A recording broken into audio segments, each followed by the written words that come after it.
Bonsoir tout le monde. Voilà, je voulais changer de décor, je voulais sortir de l'entre-soi, de quatre murs et aller faire une petite vidéo avec vous et une petite émission de l'extérieur.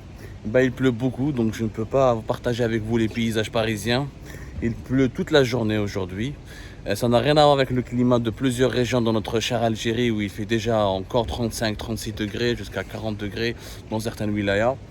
C'est vrai que la chaleur de notre pays nous manque, mais bon, on est en mode octobre, on aimerait bien que la pluie revienne en Algérie, chez nous, pour faire reculer un petit peu la sécheresse, la désertification et permettre à nos agriculteurs d'irriguer ces vastes terres agricoles inexploitées dans notre pays, qui malheureusement est obligé de dépendre outrageusement de ces importations de vises pour nourrir notre population.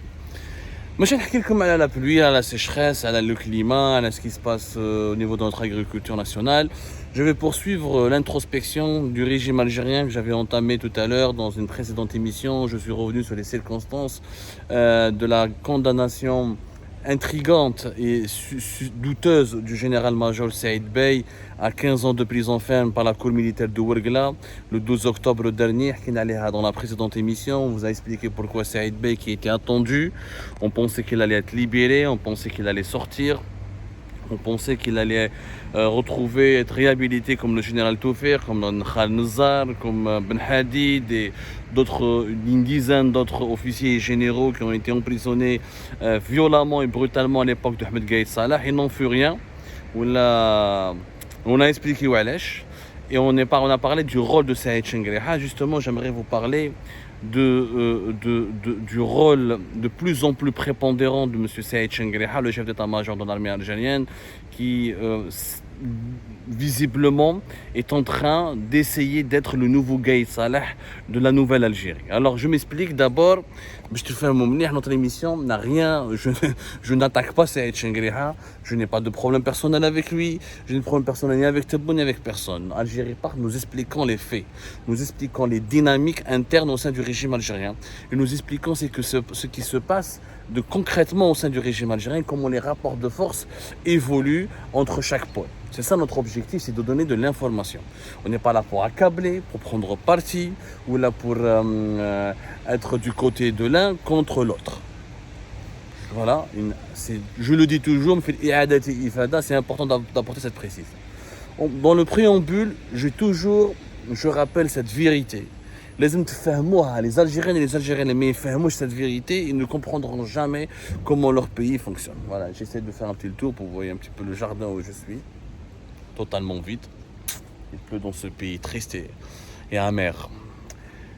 Dans notre chère Algérie, sa stabilité a toujours dépendu de trois éléments, des rapports cordiaux ou harmonieux entre trois institutions. La stabilité de l'Algérie, c'est une présidence forte, un état-major de l'ANP, de l'Armée nationale et populaire, fort et stable, et des services secrets, et un autre pôle, le troisième pôle, des services de secrets et de services secrets, de services de renseignement puissants, influents et respectés, et qui ont la marge de manœuvre nécessaire pour intervenir et pour apporter des solutions aux problèmes que soulèvent quelques dysfonctionnements de notre État. La stabilité de l'État algérien, elle dépend de ces trois pôles. Même demain, si on va être une démocratie, même si on veut ressembler à la Suède ou à la Suisse, tant que nous n'avons pas une présidence forte, c'est-à-dire avec un président de la République qui est lucide, bien entouré, avec des conseillers qui sont bien informés, bien instruits, compétents, outillés, avec un président qui est en bonne santé, qui est réactif, travailleur, rigoureux. Et tant que nous n'avons pas un état-major de l'ANP, c'est-à-dire de l'armée nationale populaire, qui soit harmonieux, uni, avec des généraux-majors ou là, des principaux décideurs, des commandants aux principaux postes de décision, qui soient en bonne santé, avec une grande lucidité, avec sans clanisme, sans lutte de clan. Et tant que nous n'avons pas retrouvé des services de renseignement qui fonctionnent en harmonie, qui fonctionnent en adéquation avec les besoins réels de la sécurité nationale et qui sont tournés vers l'avenir du pays, vers non seulement la préservation de la sécurité du pays, mais vers la recherche de solutions qui permettent de garantir le développement du pays, parce que les services de renseignement ne sont pas que pour la protection de la sécurité. Ils jouent aussi un rôle important dans le maintien et le renforcement du développement d'un pays. Les services secrets, ils protègent la sécurité nationale, mais aussi ils protègent l'économie nationale contre les fléaux comme la corruption, comme le blanchiment d'argent, comme la criminalité transfrontalière ou internationale, les transferts illicites de devises, contre des tentatives de déstabilisation du pays à travers le sabotage de certains projets économiques importants. La lutte, l'intelligence économique fait partie des services de l'intelligence tout court des services de renseignement. C'est pour ça que je me dis que les services secrets, c'est pas comme à la guerre froide. C'est pas chez James Bond. Ils arrêtent les gens, regardent la lutte contre le terrorisme, regardent les films d'action, que l'espionnage. Non, aujourd'hui, l'espionnage, les services de renseignement, il y a une palette de domaines et de secteurs tellement diversifiés et divers dans lesquels ils interviennent. Et le monde économique et financier est l'un des secteurs d'activité des services secrets. Dans les pays développés, que ce soit la France, les États-Unis d'Amérique, l'Allemagne, la Grande-Bretagne, les services secrets, la Chine, la Russie jouent un rôle important dans la surveillance du monde économique, du monde des affaires. Le monde économique et le monde des affaires est aussi une arme diplomatique et une arme politique fatale que les grandes puissances utilisent pour s'imposer sur la scène mondiale.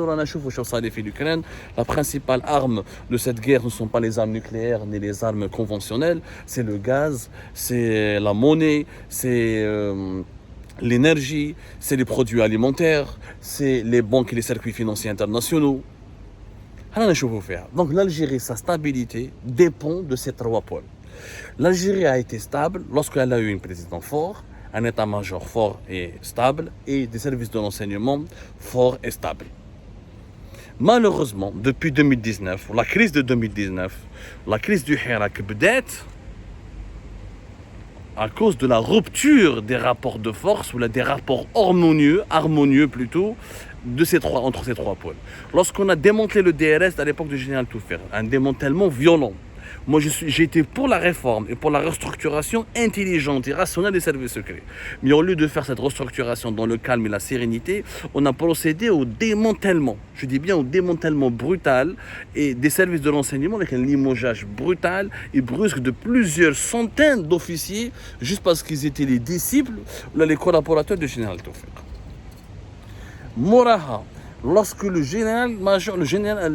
patron de l'état-major, Ahmed Gaïd Salah, a utilisé l'affaire de la cocaïne pour neutraliser tous les autres généraux qui étaient, selon lui, ses adversaires politiques directs, ou là qui lorgnaient son pouvoir, ou là qui convoitaient son pouvoir, ou là qui voulait, où lui il pensait qu'il voulait sa place, où là il allait jouer un rôle important dans la succession, dans sa propre succession, parce que Gaïd Salah était à la tête de l'armée algérienne depuis 2004 pratiquement jusqu'à 2019, jusqu'à sa mort. Pendant ces 15 longues années, sa succession ne s'est jamais posée parce que c'est lui qui avait instauré un climat de terreur où il a fait croire à tous ses interlocuteurs et à l'ensemble des acteurs d'institutions militaires que tant qu'il est en vie, il n'y aura pas de succession et qu'il sera le seul maître à bord. Qui peut-être la crise l'a fait à la cocaïne, l'emprisonnement de l'ensemble des chefs de légion militaire, comme Saïd Bey, comme Abdelrazak Sherif, général Minad Noubat à la gendarmerie, comme Abdelrazak, comment il s'appelle, celui qui est en fuite en ce moment en Espagne, le général-major qui était patron de la première région militaire. Il est originaire de l'ouest du pays. Enfin, peu importe les noms.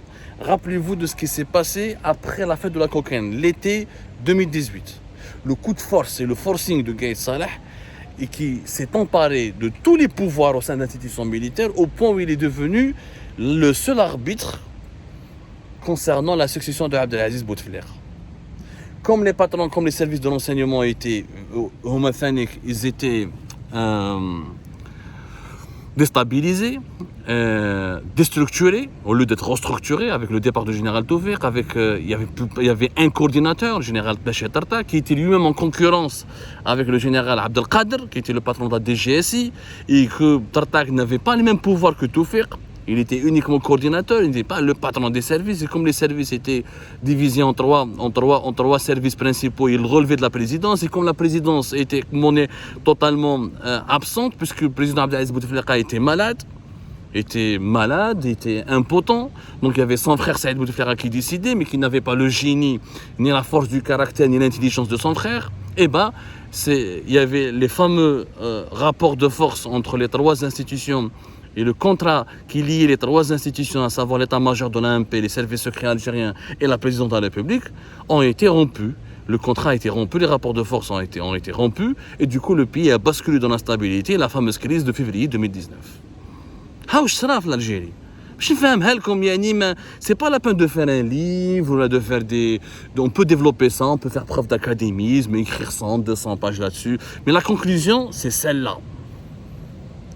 Sans un état-major de l'AMP stable qui se contente de jouer son rôle et des services secrets stables qui se concentrent sur leur mission et qui bénéficient de leur marge de manœuvre d'action, et sans une présidence forte et stable qui doit jouer le rôle de l'arbitre entre l'état-major et les services secrets, ben le pays ne pourra ni rester stable ni se développer. Et اليوم c'est que M. Saïd Chengueleha veut reproduire le même scénario que Ahmed Gaïd Salah. C'est-à-dire qu'il veut s'emparer du pouvoir, il veut devenir vice-ministre de la Défense nationale, il veut être voilà. C'est la magie du direct. Il veut peser sur la succession de Abdelmadjid Tebboune en 2024. Il veut empêcher, et c'est pour cela qu'il a empêché la réhabilitation de l'ensemble des généraux-majors qui sont encore en prison depuis l'époque de Gaïd Salah, qui m'a Saïd Bey, qui m'a Abdelrazak Sherif, qui m'a Chentouf, voilà, général-major Chentouf, qui est en fuite en Espagne et qui n'est pas rentré, contrairement au général Khaled Nazar qui est rentré à la fin de l'année 2020. Donc, Saïd Chengueleha qui était contre la nomination de général-major Mohamed Jebbar à la tête des services de renseignement, alors que Mohamed Jebbar devait être le prochain coordinateur, il devait être le coordinateur des services secrets algériens, et qui est maintenant uniquement à la tête du renseignement extérieur au lieu d'occuper cette fonction, parce que Saïd Chengueleha ne veut pas que les services secrets aient un coordinateur et un patron qui soit l'interlocuteur du président de la République en direct.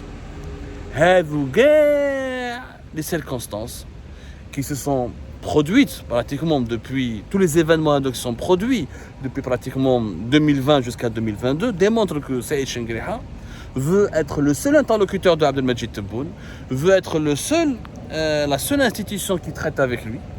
Il veut incarner le renouveau du pouvoir de l'armée, il veut être le seul maître à bord comme Gaïd Salah. Or, cette dérive, ya jma'a, est inquiétante. Cette dérive, elle est vraiment inquiétante. Je préfère m'arrêter là, Yajma'a, on explique comme dans un troisième épisode pourquoi cette dérive elle est inquiétante et pourquoi on peut l'appeler et utiliser le mot dérive. A tout à l'heure,